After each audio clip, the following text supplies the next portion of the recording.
ಪ್ರೀತಿಯ ಆತ್ಮೀಯ ಬಂಧುಗಳೇ, ಹೇಗಿದ್ದೀರಾ? ಮನಸ್ಸು ಅಷ್ಟು ಸುಸ್ಥಿತಿಯಲ್ಲಿ ಇಲ್ಲದ ಕಾರಣ ವಿಡಿಯೋ ಮಾಡೋದು ಬೇಡ ಅಂತ ಅಂದ್ಕೊಂಡೆ. ಆಮೇಲೆ ಕಷ್ಟಗಳೇ ಯಾವತ್ತೂ ನಮ್ಮ ಜೊತೆಯೇ ಇರುವಾಗ ಅದನ್ನು ತೋರಿಸೋದ್ರಲ್ಲಿ ತಪ್ಪೇನು ಅನ್ನೋದನ್ನು ನಿರ್ಧಾರ ಮಾಡಿ ಇವತ್ತು ವಿಡಿಯೋ ಮಾಡ್ತಾಯಿದ್ದೀನಿ. ಏನು ಹೀಗೆ ಹೇಳ್ತಿದ್ದಾಳೆ ಇವಳು ಅಂತ ನಿಮ್ಗೆ ಅನಿಸ್ಬೋದು. ಕಷ್ಟಗಳನ್ನು ಇಷ್ಟಪಡೋದು ನಮ್ಗೆ ಅಭ್ಯಾಸ ಆಗೋಗಿದೆ. ಅದಕ್ಕೆ ಮುಕ್ತಿ ಅನ್ನೋದೇ ಕಾಣಿಸಲ್ಲ ಅಂತ ಅನಿಸುತ್ತೆ. ಅದಕ್ಕೆ ಸಿಗೋ ಮುಕ್ತಿ ಖಂಡಿತವಾಗೂ ಒಂದಿನ ಸಿಕ್ಕೇ ಸಿಗ್ಬೋದು. ಅದು ಯಾವಾಗ ಬರುತ್ತೆ ಆ ದಿನ ಅಂತ ಕಾಯ್ತಾ ಇದ್ದೀನಿ. ಯಾಕೆ ಈ ಮಾತು ಹೇಳ್ತಾ ಇದ್ದೀನಿ ಅಂದರೆ, ಈಗ ಕೆಲವು ತಿಂಗಳ ಹಿಂದೆ ನನ್ನ ಯಜಮಾನರಿಗೆ ಕಿಡ್ನಿ ಸ್ಟೋನ್ ಆಯಿತು. ಆ ಕಿಡ್ನಿ ಸ್ಟೋನಿನ ಔಷಧೋಪಚಾರ ನಡೀತಾ ಇರುವಾಗ ಗೊತ್ತಾಯಿತು ಅವರಿಗೆ ಸ್ವಲ್ಪ ಮೂತ್ರಕ್ಕೆ ಸಂಬಂಧಿಸಿದ ಒಂದು ಸಣ್ಣ ತೊಂದರೆ ಇದೆ ಅಂತ. ಅಂದರೆ ಅದು ವಯೋಸಹಜನೂ ಇರುತ್ತೆ. ತುಂಬ ಜನ ಗಂಡಸರಿಗೆ ಒಂದು ವಯಸ್ಸಿನ ನಂತರ ಆ ತೊಂದರೆ ಬರುತ್ತೆ. ನನ್ನ ಯಜಮಾನರಿಗೆ ಅದೊಂದು ಹೊಸದಾಗಿ ಬಂದಿದೆ ಅಂತಲ್ಲ, ಎಲ್ಲರಿಗೂ ವಯೋಸಹಜವಾದ ತೊಂದರೆ ಅದು ಗಂಡಸರಲ್ಲಿ ಕಾಣಿಸೋವಂಥದ್ದು. ಅದು ನನ್ನ ಯಜಮಾನರಿಗೆ ಇದೆ ಅನ್ನೋದು ಗೊತ್ತಾಯಿತು. ಒಂದು ಸರ್ಜರಿ ಮಾಡಿಸ್ಕೊಳ್ಳೋದು ಒಳ್ಳೆಯದು ಅಂತ ಹೇಳಿದ್ರು. ಆದರೆ ಕಾರಣಾಂತರಗಳಿಂದ ಸ್ವಲ್ಪ ದಿನ ಮುಂದೆ ಹಾಕಬೇಕಾಯಿತು. ಯಾಕಂದರೆ ನನ್ನ ಮಗನ ಇಂಜೆಕ್ಷನ್ ಮೊದಲ ಆದ್ಯತೆ ಆಗಿತ್ತು. ಅದು ಮಾಡಿಸ್ಲೇಬೇಕು, ಅವನಿಗೆ ಅದನ್ನು ಕೊಡಿಸ್ಲೇಬೇಕು. ಅದನ್ನು ಮುಂದೆ ಹಾಕೋ ಹಾಗಿಲ್ಲ. ಈ ಸರ್ಜರಿಯನ್ನು ಸ್ವಲ್ಪ ದಿವಸ ಮುಂದೆ ತಳ್ಬೋದು, ಏನು ತೊಂದರೆ ಇಲ್ಲ ಅಂತ ಹೇಳಿದ್ರು. ಅವರಿಗೆ ಯಾವುದೇ ತರಹದ ಬೇರೆ ಅದರ ಸಾಧಕ ಬಾಧಕ ಯಾವುದೂ ಇರಲಿಲ್ಲ. ಆದರೂ ಅದು ಮುಂದೊಂದು ದಿನ ತೊಂದರೆ ಕೊಡಬಹುದು ಅನ್ನೋ ಒಂದು ಎಚ್ಚರಿಕೆಯ ಗಂಟೆ ಥರ ಡಾಕ್ಟರ್ಗಳು ಹೇಳಿದಾಗ ಸರಿ ನಾವು ಅದು ಮಾಡಿಸ್ಕೊಂಡು ಬಿಡೋಣ ಅಂತ ನಿರ್ಧಾರ ಮಾಡಿ ಅದನ್ನು ಮುಂದೆ ಹಾಕಿದ್ವಿ. ಆಗ ಮಾಡಿಸಿರಲಿಲ್ಲ. ಈಗೊಂದು 6-8 ತಿಂಗಳ ಹಿಂದೆಯೇ ಅವರಿಗೆ ಕಿಡ್ನಿ ಸ್ಟೋನಿನ ತೊಂದರೆ ಬಂದಾಗ ಗೊತ್ತಾಗಿರೋದು. ಬಟ್ ಇಷ್ಟು ದಿನ ಮುಂದುವರಿಸಿ ಈಗ ಅದನ್ನು ಮಾಡಿಸೋಣ ಅಂತ ನಿರ್ಧಾರ ಮಾಡಿ ಎಲ್ಲಿ ಮಾಡಿಸೋದು ಅನ್ನೋ ಒಂದು ಯೋಚನೆ ಇತ್ತು. ಕೊನೆಗೆ ಇಲೆಕ್ಟ್ರಾನಿಕ್ ಸಿಟಿ ಹತ್ರ ಇರುವ ಕಾವೇರಿ ಹಾಸ್ಪಿಟಲ್ ಅಲ್ಲಿ ಮಾಡಿಸೋಣ ಅಂತ ನಿರ್ಧಾರ ಮಾಡಿದ್ವಿ. ಯಾಕಂದರೆ ಅಲ್ಲಿ ನನ್ನ ಯಜಮಾನರ ಅಕ್ಕನ ಮಗ ಡಾಕ್ಟ್ರು ವೈದ್ಯರಾಗಿದ್ದಾರೆ. ಹಾಗೂ ನಮಗೆ ಉತ್ತಮ ಬಾಂಧವ್ಯ ಇರೋದಕ್ಕೆ ಅವರೂ ತುಂಬ ಒಂದು ಉತ್ತಮ ರೀತಿಯಲ್ಲಿ ಅದರ ಬಗ್ಗೆ ನಮಗೆಲ್ಲ ವಿವರಿಸಿ ಎಲ್ಲ ಹೇಳಿರೋದಕ್ಕೆ ನಾವು ಅಲ್ಲೇ ಮಾಡಿಸ್ಕೊಳ್ಳೋಣ ಅಂತ ನಿರ್ಧಾರ ಮಾಡಿ ಅಲ್ಲಿ ಆಪ್ರೇಷನ್ ಮಾಡಿಸ್ಕೊಂಡ್ವಿ. ನಿನ್ನೆ ಆಪ್ರೇಷನ್ ಆಯಿತು. ಯಾವುದೇ ಚಿಕ್ಕದಿರ್ಬೋದು ದೊಡ್ಡದಿರ್ಬೋದು, ಆಪ್ರೇಷನ್ನೇ. ಅದಕ್ಕೆ ಎಷ್ಟು ಒಂದು ಯೋಚನೆ ಇರುತ್ತೆ ಅನ್ನೋದು ಆಪ್ರೇಷನ್ನಿಗೆ ಹೋದವ್ರಿಗೆ ಮಾತ್ರ ಗೊತ್ತಿರುತ್ತೆ. ನಾನೇನು ನಮಗೊಬ್ಬರಿಗೆ ಆಗಿದೆ ಅಥವಾ ನಮಗೊಬ್ಬರಿಗೆ ಯೋಚನೆ ಅಂತ ಖಂಡಿತ ಹೇಳ್ತಿಲ್ಲ. ಪ್ರತಿಯೊಬ್ಬ ಆಪ್ರೇಷನ್ ಮಾಡಿಸ್ಕೊಳ್ಳೋಂತಹ ಯಾರೇ ಇರಲಿ ಅದರದ್ದೇ ಆದ ಒಂದು ತೊಂದರೆಗಳು ಅಥವಾ ಅದರದ್ದೇ ಆದ ಕಷ್ಟಗಳು ಇದ್ದೇ ಇರುತ್ತೆ. ಅದು ಪ್ರತಿಯೊಬ್ಬರಿಗೂ ಇರುವಂಥದ್ದು. ನಮಗೇನು ಅದು ಹೊಸತೇನಲ್ಲ. ಆದ್ರೂ ನಮ್ಮವರೇ ಆದಾಗ, ನಮ್ಮ ಉಸಿರಾಗಿರುವಂತಹ ನಮ್ಮ ಗಂಡನಿಗೆ ಅದು ಆ ಥರ ತೊಂದರೆ ಬಂದಾಗ ನಾವು ಸ್ವಲ್ಪ ಮಾನಸಿಕವಾಗಿ ಒತ್ತಡಕ್ಕೊಳಗಾಗೋದು ಸಹಜ. ನನಗೂ ತುಂಬ ಯೋಚನೆ ಆಗಿಬಿಟ್ಟಿತ್ತು. ಯಾಕಂದರೆ ನನ್ನ ಮಗನ ಮೂಡಲ್ಲಿ ತುಂಬ ವ್ಯತ್ಯಾಸಗಳು ಇದ್ದಕ್ಕಿದ್ದ ಹಾಗೆ ಅಸಾಧಾರಣವಾದ ಸಿಟ್ಟು ಬರುತ್ತೆ. ಅವನನ್ನು ನೋಡ್ಕೊಳ್ಳೋಕ್ಕೆ ತುಂಬ ಕಷ್ಟ ಆಗುತ್ತೆ. ಈ ಎಲ್ಲ ಸ್ಥಿತಿಲಿ ಹೇಗಪ್ಪ ಅನ್ನೋದೊಂದು ಯೋಚನೆ ಇತ್ತು. ಒಂದು ಕುಟುಂಬದ ಸಹಕಾರ, ನಮ್ಮ ಯಜಮಾನರ ಕುಟುಂಬದವರ ಸಹಕಾರ ಹಾಗೂ ನನ್ನ ಚಿಕ್ಕಮ್ಮ, ಸೋದರ ಮಾವಂದಿರು ಹಾಗೂ ತಮ್ಮ ಎಲ್ಲರ ಸಹಕಾರದಿಂದ ಅದು ಹೇಗೋ ನಿನ್ನೆ ಆಪ್ರೇಷನ್ ಆಯಿತು. ಪಾಪ ನನ್ನ ತಮ್ಮ ರಜೆ ಹಾಕ್ಕೊಂಡು ಬಂದು ನಿನ್ನೆ ಫುಲ್ ನಮ್ಮ ಜೊತೆಗಿದ್ದು ನನಗೊಂದು ಬೆಂಬಲ ಆಗಿ ನಿಂತ್ಕೊಂಡಿದ್ದ. ಆದರೆ ಎಷ್ಟೇ ನೀವು ಬೆಂಬಲ ಇದ್ರೂ ನಮಗೆ ಒಳಗಡೆ ಅನ್ನೋ ಒಂದು ಆತಂಕ ಅನ್ನೋದು ಇದ್ದೇ ಇರುತ್ತೆ. ಹಾಗಾಗಿ ನನಗೆ ನಿನ್ನೆ ನಾನು ಯಾವುದೇ ವಿಡಿಯೋ ಮಾಡ್ಕೊಳ್ಳೋಕ್ಕೂ ನನಗೆ ಮನಸ್ಸು ಬರಲಿಲ್ಲ, ಆಗಲೂ ಇಲ್ಲ.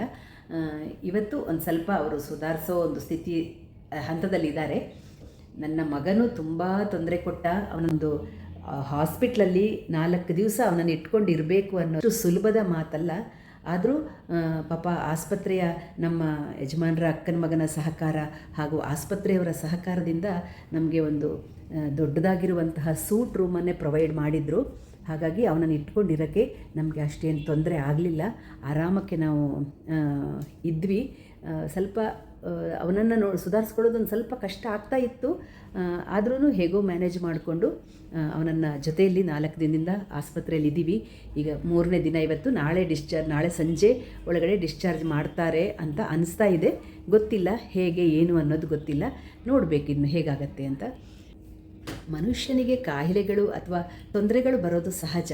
ಅದನ್ನು ನಾವು ಹೇಗೆ ಎದುರಿಸ್ತೀವಿ ಅನ್ನೋದು ಅಷ್ಟೇ ಮುಖ್ಯ. ನಮಗೇನಾಗುತ್ತೆ ಅಂದರೆ ಎಲ್ಲ ಮನುಷ್ಯ ಪ್ರತಿಯೊಬ್ಬರಿಗೂ ಅವರ ಮಕ್ಕಳು ಬೆಳೆದು ದೊಡ್ಡವರಾಗಿರ್ತಾರೆ, ಜವಾಬ್ದಾರಿ ತಗೊಳ್ಳೋ ವಯಸ್ಸು. ಈ ವಯಸ್ಸಲ್ಲಿ ಎಲ್ಲರ ಮಕ್ಕಳು ದೊಡ್ಡವರಾಗಿರ್ತಾರೆ. ಆಗ ಅವ್ರ ಜವಾಬ್ದಾರಿ ತಗೊಂಡು ಅವ್ರು ಮಾಡ್ತಾರೆ.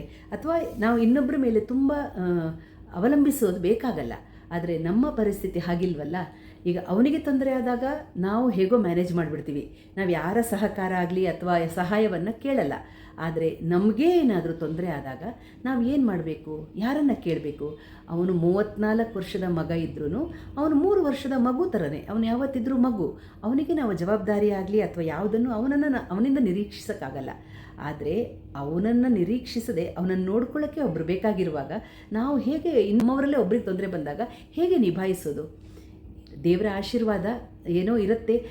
ಪಾಪ ನನ್ನ ತಮ್ಮ ಮೊದಲೇ ರೆಡಿ ಇದ್ದ, ರಜಾ ಹಾಕ್ಕೊಂಡು ಅವನು ಎಲ್ಲ ಕೆಲಸಗಳಿಗೂ ಸಹಾಯ ಮಾಡ್ದ. ಹಾಗೆ ನಮ್ಮ ಚಿಕ್ಕಮ್ಮ, ನನ್ನ ಯಜಮಾನ್ರ ಅಣ್ಣ, ತಮ್ಮ, ತಂಗಿ ಪ್ರತಿಯೊಬ್ಬರೂ ಅಷ್ಟೇ ಅವರಿಗೆ ಆದಷ್ಟು ಬರೋಕ್ಕೆ ಹೆಲ್ಪ್ ಮಾಡೋಕ್ಕೆ ಸಹಾಯ ಮಾಡ್ತೀವಿ ಅಂತ ಕೇಳಿದ್ರು. ಅದರಲ್ಲಿ ಪ್ರತಿಯೊಬ್ಬರು ನಮ್ಮ ಕೈಯಿಂದ ಏನಾಗಬೇಕು ನಾವು ಬರ್ತೀವಿ ಅಂತ ದಿನಕ್ಕೆ 10 ಸಲ ಫೋನ್ ಮಾಡ್ತಾಯಿದ್ರು. ಏನೋ ಒಂಥರದ ನಮ್ಗೆ ಮನಸ್ಸಿಗೆ ಸಮಾಧಾನ, ಅವರದ್ದೆಲ್ಲ ಸಹಕಾರ ಇದೆ ಅನ್ನೋದೊಂದು ಖುಷಿ ಎಲ್ಲ ಇತ್ತು. ಹಾಗಾಗಿ ಏನು ನಡೀತಾ ಇದೆ. ಈಗ ನಾಳೆ ಸಾಯಂಕಾಲ ಡಿಸ್ಚಾರ್ಜ್ ಆಗ್ಬೋದು. ಆಮೇಲೇನೂ 1 ತಿಂಗಳು ರೆಸ್ಟ್ ಬೇಕಾಗತ್ತೆ. ತುಂಬ ಫಾಲೋಅಪ್ಸ್ ಇದೆ. ಇವನನ್ನು ಕರ್ಕೊಂಡು ಹೇಗೆ ಮಾಡೋದು ಅನ್ನೋದು ಗೊತ್ತಿಲ್ಲ. ನಮ್ಮ ಮನೆಯಿಂದ ತುಂಬ ದೂರ ಹಾಸ್ಪಿಟಲ್ಲು. ಆದರೂ ಹೇಗೋ ಒಂದು ಮ್ಯಾನೇಜ್ ಮಾಡಿ ಒಂದು ನಾರ್ಮಲ್ ಸ್ಥಿತಿಗೆ ಬರೋ ತನಕ ಸ್ವಲ್ಪ ದಿನ ಕಷ್ಟಪಡಬೇಕಾಗತ್ತೆ. ನಾಳೆಯಿಂದ ನನಗೆ ಮನೆಗೆ ಹೋದ್ಮೇಲೆ ಇಬ್ಬಿಬ್ಬರು ಮಕ್ಕಳನ್ನು, ಅಂದರೆ ಒಂದು ನನ್ನ ಯಜಮಾನ್ರನ್ನ ಮಗು ಥರ ನೋಡ್ಕೊಳ್ಬೇಕಾಗತ್ತೆ.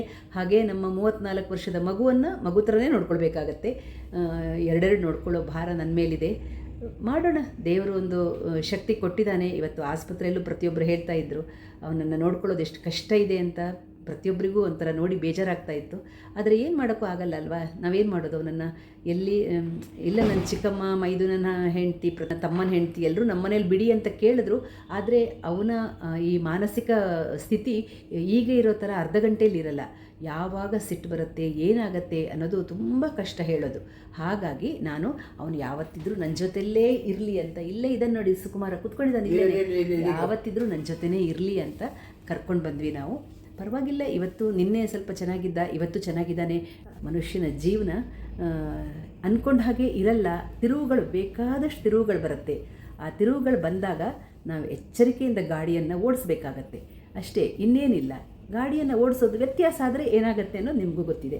ಹಾಗಾಗಿ ನಾವು ಯಾವ ರೀತಿ ಬಂದರೂ ಅದನ್ನು ಸಕಾರಾತ್ಮಕವಾಗಿ ತಗೊಂಡು ಧೈರ್ಯವಾಗಿ ಎದುರಿಸಬೇಕು. ಅದರ ಬಗ್ಗೆನೇ ಯೋಚನೆ ಮಾಡಿ ಕೂತಾಗ ಇನ್ನಷ್ಟು ನಾವು ಮಾನಸಿಕವಾಗಿ ಕುಗ್ತೀವಿ. ಈಗ ನಿನ್ನೆ ಆಪ್ರೇಷನ್ ಆದ ತಕ್ಷಣ ನನ್ನ ಯಜಮಾನ್ರನ್ನ ತಂದು ಪೋಸ್ಟ್ ಆಪರೇಟಿವ್ ಕೇರ್ ಯೂನಿಟಲ್ಲಿ ಹಾಕಿದಾಗ ನಾನು ನನ್ನ ತಮ್ಮ ಹೋದಾಗ ನಮಗಿಬ್ಬರಿಗೂ ನೋಡಿ ತುಂಬ ಗಾಬರಿ ಆಯಿತು. ಅವರಿಗೆ ಕಾನ್ಷಿಯಸ್ ಎಲ್ಲ ಇರಲಿಲ್ಲ. ನಾವೆಷ್ಟು ಕರೆದ್ರೂ ರೆಸ್ಪಾಂಡ್ ಮಾಡಲಿಲ್ಲ. ತುಂಬ ಗಾಬರಿ ಆಯಿತು, ಅವನಿಗೂ ಟೆನ್ಷನ್ ಆಯಿತು. ಆದರೆ ಏನು ಮಾಡೋಕ್ಕಾಗಲ್ಲ. ಸಂಜೆ ವಾರ್ಡಿಗೆ ಬಂದಮೇಲೆ ಸ್ವಲ್ಪ ಹೊತ್ತು ಅನ್ಕಾನ್ಷಿಯಸ್ಸಲ್ಲಿ ಇದ್ರೂ ಆಮೇಲೆ ಕಾನ್ಷಿಯಸ್ ಬಂದು ಸ್ವಲ್ಪ ಅವರನ್ನು ನಾನು 1 ತಿಂಗಳಿಂದ ಪ್ರಿಪೇರ್ ಮಾಡ್ತಾನೇ ಇದ್ದೆ. ನೀವು ಧೈರ್ಯವಾಗಿ ಎದುರಿಸಬೇಕು, ಏನೂ ಮಾಡೋಕ್ಕಾಗಲ್ಲ, ಬಂದ ಮೇಲೆ ನಾವು ಅದನ್ನು ಫೇಸ್ ಮಾಡಬೇಕು, ನನ್ನ ಕೈಯಲ್ಲಿ ಆಗತ್ತೆ ಅನ್ನೋ ಒಂದು ಧನಾತ್ಮಕ ಚಿಂತನೆಯಿಂದ ನೀವು ಹಾಸ್ಪಿಟ್ಲಿಗೆ ಹೋಗಬೇಕು. ಇಲ್ಲ, ಅಯ್ಯೋ ನನಗಾಗಲ್ಲ, ನನ್ನ ಕೈಯಲ್ಲಿ ಕೂಡ್ತಾ ಇಲ್ಲ ಅನ್ನೋ ಭಾವನೆ ಇಟ್ಕೋಬಾರ್ದು. ಅವರು ಸ್ವಲ್ಪ ಮೊದಲಿಂದನೂ ತುಂಬ ಸೆನ್ಸಿಟಿವ್ ಅವರು. ಆದ್ರೂ ಅವರನ್ನು ನಾನು ತುಂಬ ಹೇಳಿ ಧೈರ್ಯ ದಿನ ಅದೇ ಹೇಳ್ತಾ ಇದ್ದೆ, ಧೈರ್ಯ ತುಂಬ್ತಾ ಇದ್ದೆ. ಹಾಗಾಗಿ ಅವರು ಇವತ್ತು ಚೆನ್ನಾಗಿ ಬೆಳಗ್ಗೆ ವಾಕ್ ಮಾಡಿಸಿದ್ರು, ಸ್ವಲ್ಪ ವಾಕು ಮಾಡಿದ್ರು. ದೇವರ ಆಶೀರ್ವಾದ, ನಿಮ್ಮೆಲ್ಲರ ಒಂದು ಹಾರೈಕೆಯಿಂದ ಚೆನ್ನಾಗಿ ಆಗ್ತಾ ಇದ್ದಾರೆ. ಒಂದು ಸ್ವಲ್ಪ ಇನ್ನೊಂದು ತಿಂಗಳು ಸ್ವಲ್ಪ ಬ್ಯುಸಿಯಾಗಿರ್ತೀನಿ. ತುಂಬ ಫಾಲೋಅಪ್ಸ್ ಇದೆ. ಡಾಕ್ಟ್ರ್ ಹತ್ರ ದೂರ ಆಗಿರೋದಕ್ಕೆ ದಿನ ಬರಬೇಕು ಅನ್ನೋದು ಸ್ವಲ್ಪ ಕಷ್ಟನೇ. ಆದರೆ ಏನು ಮಾಡೋ ಹಾಗಿಲ್ಲ.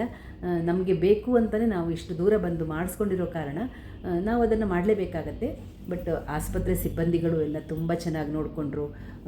ಇವನ್ನೆಲ್ಲ ಆಪ್ರೇಷನ್ ಮಾಡಿರೋ ಡಾಕ್ಟ್ರ್ ಆಗಿರ್ಬೋದು, ಹಾಗೆ ನಮ್ಮ ಯಜಮಾನ್ರ ಅಕ್ಕನ ಮಗ, ಎಲ್ಲರೂ ತುಂಬ ಅವರೆಲ್ಲರ ಸಹಕಾರದಿಂದ ಚೆನ್ನಾಗಾಯಿತು. ಎಲ್ರಿಗೂ ಒಂದು ಸಲ ನಾನು ಧನ್ಯವಾದ ಹೇಳ್ತೀನಿ. ನಮ್ಮ ಒಂದು ಕಡೆಯಿಂದ ಎಲ್ರಿಗೂ ಒಂದು ಧನ್ಯವಾದ ಹೇಳ್ತಾ, ಅದೇ ಕಷ್ಟಗಳು ಬಂದಾಗ ಯಾರು ಎದೆಗುಂದಬಾರ್ದು, ಧೈರ್ಯವಾಗಿ ಮುನ್ನುಗ್ಗಬೇಕು. ಭಗವಂತನ ಕೃಪೆ ಇದ್ದರೆ ನಮಗೆ, ಅಥವಾ ನಾವು ಮಾಡಿರೋ ಒಳ್ಳೆ ಕೆಲಸ ಇರ್ಬೋದು, ಅಥವಾ ಇನ್ನೊಬ್ಬರಿಗೆ ಸಹಾಯ ಇರ್ಬೋದು, ಅದು ಒಂದಲ್ಲ ಒಂದಿನ ಅದರ ಫಲಿತಾಂಶವನ್ನು ತೋರಿಸತ್ತೆ ಅಂತ ನಾನು ಖಂಡಿತವಾಗ್ಲೂ ಹೇಳ್ತೀನಿ. ಹಾಗೆ ನೀವು ಅಷ್ಟೇ ನಿಮ್ಮ ಕೈಯಲ್ಲಾಗೋ ಒಳ್ಳೆಯ ಕೆಲಸಗಳನ್ನು ಆದಷ್ಟು ಮಾಡಿ, ಇನ್ನೊಬ್ಬರಿಗೆ ನಮ್ಮ ಕೈಯಲ್ಲಾಗೋ ಸಹಾಯಗಳನ್ನು ಮಾಡಿ, ಇನ್ನೊಬ್ಬರ ಬಗ್ಗೆ ಜಿಗುಪ್ಸೆ, ದ್ವೇಷ ಇದನ್ನೆಲ್ಲ ಬಿಟ್ಟು ಒಳ್ಳೆಯ ಕೆಲಸ, ಕಷ್ಟದಲ್ಲಿರೋರಿಗೆ ಸಹಾಯ ಮಾಡುವಷ್ಟು ಒಳ್ಳೆಯ ಕೆಲಸ ಇನ್ಯಾವುದೂ ಇಲ್ಲ. ನಾವು ಯಾವತ್ತೂ ಒಳ್ಳೆಯದನ್ನು ಯೋಚಿಸಬೇಕು, ಒಳ್ಳೆಯದನ್ನು ಮಾಡಬೇಕು, ಇನ್ನೊಬ್ಬರಿಗೆ ನಮ್ಮಿಂದ ಸಹಾಯ ಆಗುವಂತಹ ಕೆಲಸ ಮಾಡಬೇಕು. ಹಾಗಾಗಿ ಅದು ಆ ಥರದ ಕೆಲಸ ಮಾಡಿದಾಗ ಏನೋ ಒಂದು ಅದರದ್ದು ಖಂಡಿತವಾಗ್ಲೂ ರಿಸಲ್ಟ್ ಸಿಗತ್ತೆ. ನಾನು ಹೇಳ್ತೀನಿ, ನಾವು ಅದರಲ್ಲಿ ಖಂಡಿತ ತುಂಬ ನಂಬಿದ್ದೀವಿ. ಆ ನಂಬಿಕೆ ನಮ್ಮನ್ನು ಇಷ್ಟು ದಿನ ಕಾಪಾಡ್ಕೊಂಡು ಬಂದಿದೆ ಅಂತ ಹೇಳ್ತಾ ಸಿಗೋಣ ಮುಂದಿನ ವಿಡಿಯೋದಲ್ಲಿ. ಅಲ್ಲಿ ತನಕ ನಮಗೂ ನಿಮ್ಮೆಲ್ಲರಿಗೂ ರಾಯರ ಆಶೀರ್ವಾದ ಸದಾ ಇರಲಿ ಅಂತ ಪ್ರಾರ್ಥಿಸ್ತಾ ಸಿಗೋಣ. ಧನ್ಯವಾದಗಳು. ನಮಸ್ಕಾರ.